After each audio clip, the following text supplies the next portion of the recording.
Olá! Nas ruas não falta informação, é propaganda para todos os lados, de todos os tipos, em faixas, cartazes, painéis. Eu não sei se você já teve essa sensação, mas a gente fica até confuso. O Meio Ambiente por Inteiro, que começa agora, fala sobre a poluição visual. Quais os impactos ambientais de tanto material espalhado sem controle?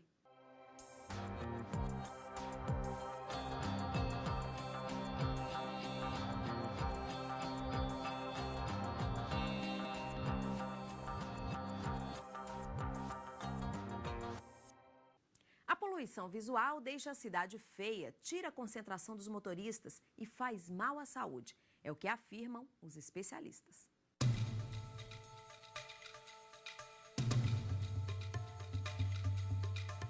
Por onde olha, é fácil encontrar faixas e cartazes. Elas dividem espaço com os condutores e pedestres. Em alguns locais, os motoristas sentem dificuldade em enxergar placas de sinalização. Pelas ruas, as reclamações são comuns.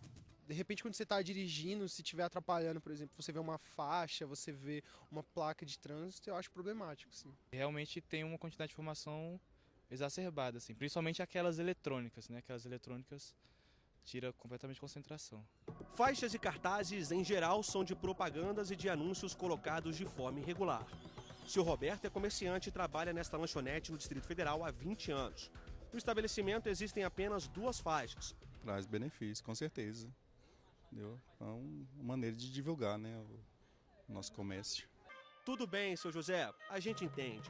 O problema é o excesso de informação. O excesso de informações e o excesso de sinalizações e barulhos e comportamento de outros motoristas e outros pedestres, ele é diretamente prejudicial à nossa atenção, à nossa performance, seja como motorista, seja como pedestre, como ciclista ou qualquer outra atividade que eu esteja desenvolvendo no contexto do trânsito, né? Nós temos um limite para a informação que conseguimos processar num determinado momento. Tá? É fundamental que esse limite não seja ultrapassado. O Meio Ambiente por Inteiro foi às ruas e flagrou outras formas de poluição nos centros urbanos. Placas de sinalização e comércios pichados. Residências também estão sob a mira dos vândalos. Até em prédios mais altos, os pichadores se arriscam, como neste aí.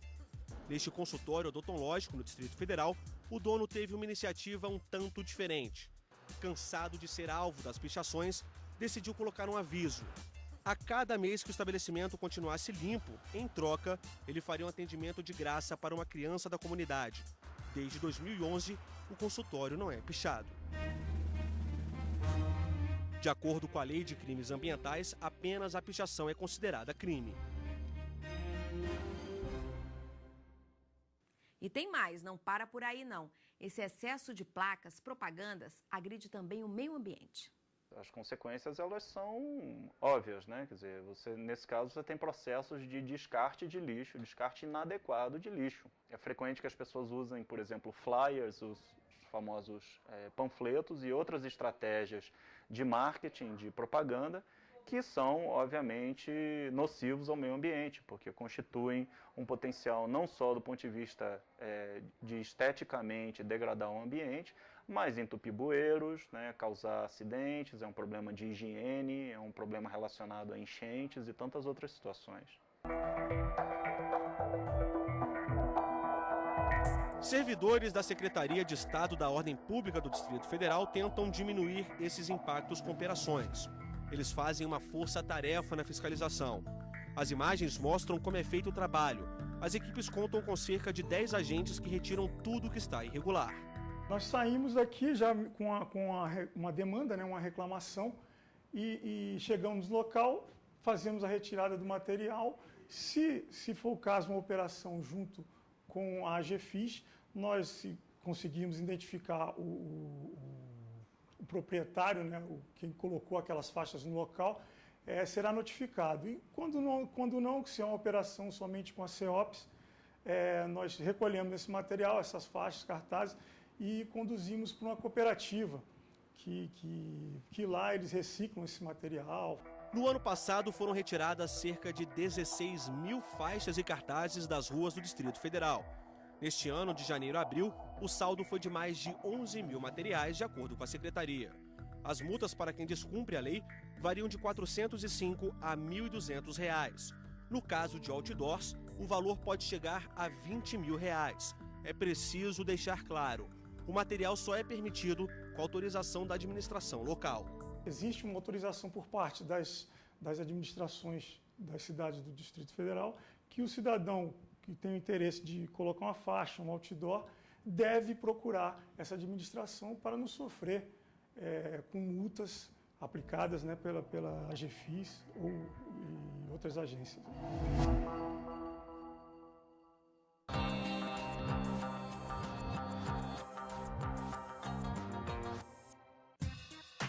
Cidade estrutural. A 20 quilômetros de Brasília, a periferia ficou conhecida pelo trabalho com madeiras. Tudo é feito na cooperativa Sonho de Liberdade. Cerca de 500 faixas e cartazes retirados das ruas diariamente têm destino certo: a reciclagem. O primeiro passo é de separação, pano para um lado e madeira para outro, ou melhor, para dentro do caminhão. A madeira selecionada é cortada sob medida, para evitar qualquer desperdício.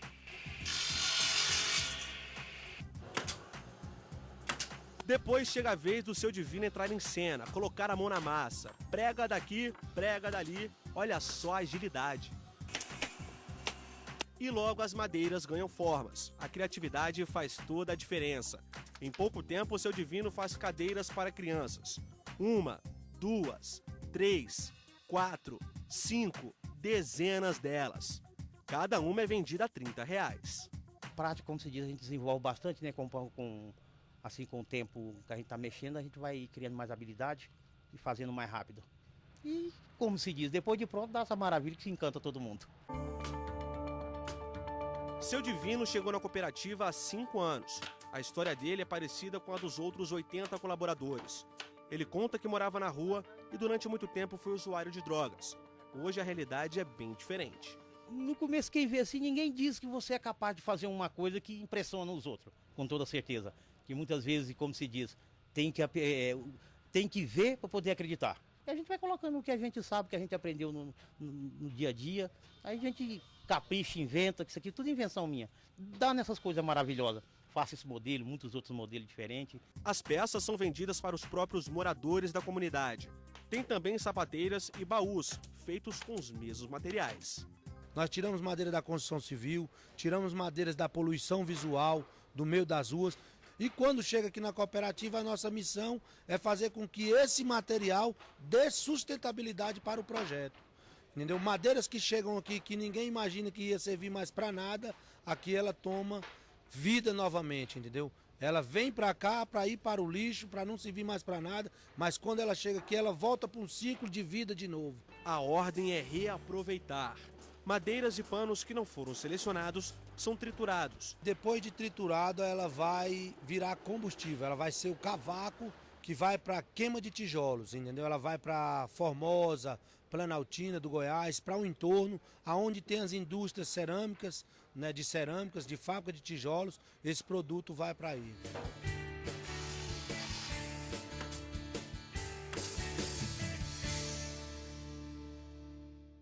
E quem está no estúdio do programa Meio Ambiente por Inteiro é Miguel Molina, ele que é grafiteiro. Miguel, muito obrigada pela participação. Obrigado. Miguel, me conta quando é que surgiu essa ideia de virar grafiteiro? Então, eu comecei a pintar por volta de 2009, 2010, já desenhava desde pequeno, tinha interesse em estar passando isso para outros meios, assim, e em 2010, junto com amigos, eu comecei a pintar na rua. E aí, como é que foi a inspiração? O que você pintava? Bom, eu sempre desenhei personagens, assim, criaturas, muito inspirado em fantasia, filmes, assim, uma coisa surreal, sabe? Personagens meus mesmo, que eu criei e passo isso para a parede.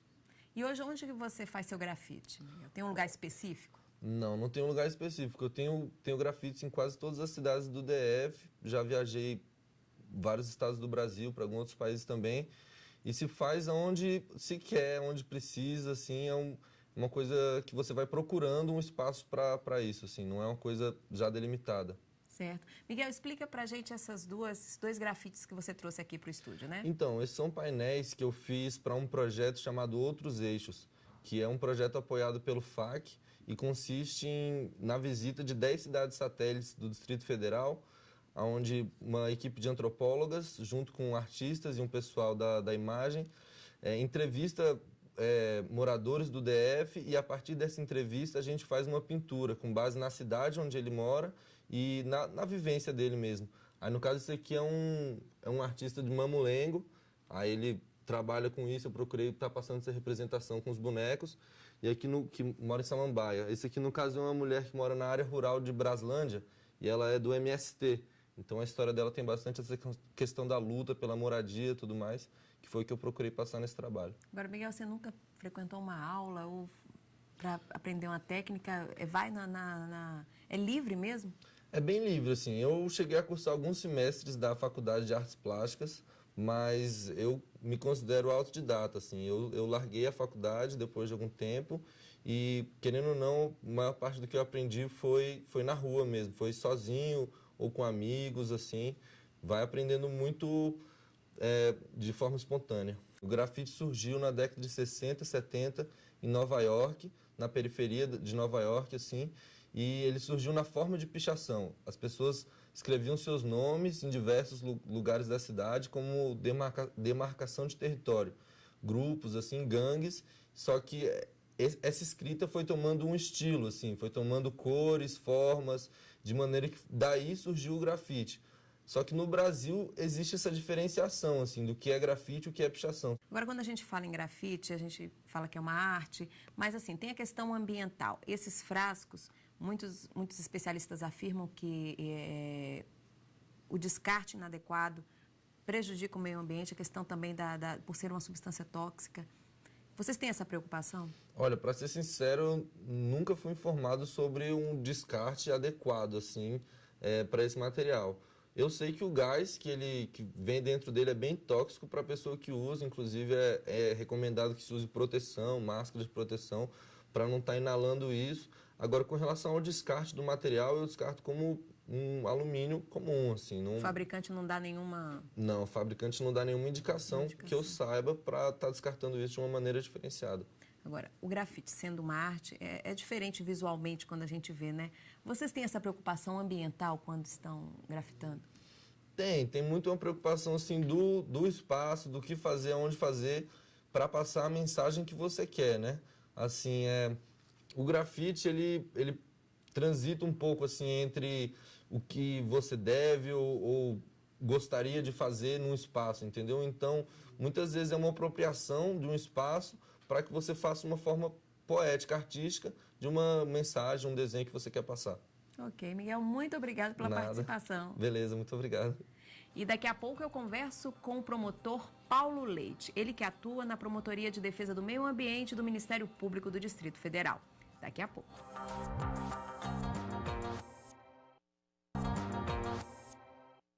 E o Meio Ambiente por Inteiro está de volta. E para falar sobre poluição visual, eu converso com o promotor Paulo Leite, ele que atua na Promotoria de Defesa do Meio Ambiente do Ministério Público do Distrito Federal. Doutor Paulo, muito obrigado pela participação. É um prazer estar aqui. Doutor Paulo, poluição visual. Qualquer excesso é poluição visual? Quando é que se caracteriza isso? A poluição ela é definida na própria legislação ambiental como uma degradação do meio ambiente. Degradação que diminui a qualidade de vida. Nesse sentido, poluição tem um aspecto de afetar a qualidade de vida no aspecto de saúde das pessoas, no aspecto também da proteção da fauna e da flora. De que forma que o Ministério Público age nessa questão de combater essa prática? A poluição visual pode ser atacada em 3 âmbitos. No âmbito da responsabilização civil, por meio de ação civil pública, e também por meio de ações populares. O Ministério Público, agindo na função, seja de autor da ação, seja de fiscal da lei, analisa e verifica a possibilidade de retirada dos outdoors e de penalização daquelas pessoas que desrespeitaram a legislação. No que se refere à responsabilização administrativa, o Ministério Público faz com que a fiscalização atue e tire os outdoors das áreas que não são possíveis colocá-los. Também no âmbito penal, se houver uma comprovação de que há um grande excesso de outdoors, há um grande excesso de poluição visual e que isso afeta as pessoas no que se refere à saúde, estresse, é a possibilidade de responsabilização penal também. Agora, diante da gente, quem vende, né? Quem quer vender seu produto, seu serviço, diz que a propaganda é a alma do negócio. Não tem como vender sem divulgar. Como é que isso pode ser feito de uma forma assim controlada? É a harmonização, né? A harmonização é a palavra-chave. Toda cidade deve ter uma lei que estabelece locais para a colocação do outdoor. E essa colocação também vai dimensionar a questão do tamanho desse outdoor e vai colocar a necessidade sempre de ter uma autorização prévia do poder público, seja numa área particular, seja numa área pública. Por quê? A soma dos outdoors é que cria a poluição. E o meio ambiente ele tem que ser protegido nesse âmbito de visão global. E o planejamento permite essa visão global. Então, a necessidade sempre de uma legislação que regulamenta a colocação desses espaços publicitários. Promotor, a justiça tem sido, digamos assim, rigorosa nessa questão da empresa que quer divulgar de qualquer jeito, acha que é livre para colocar em qualquer lugar propaganda?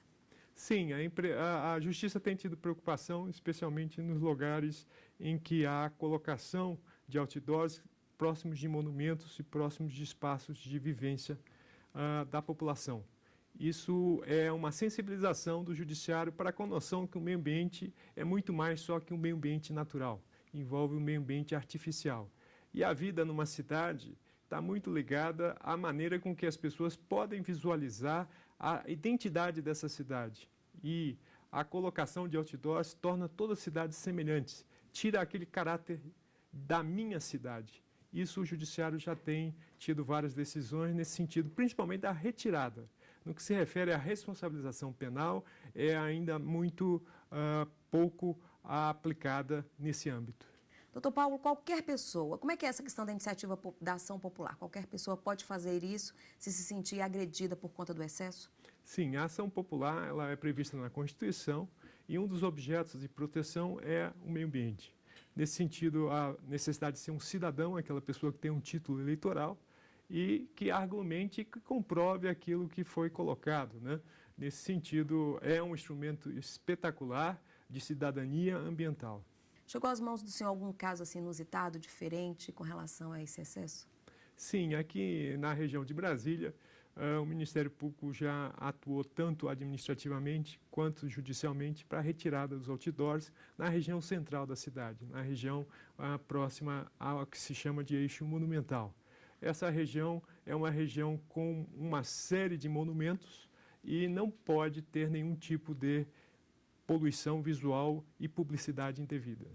E a lei eleitoral tem permitido um meio ambiente mais limpo na época das campanhas.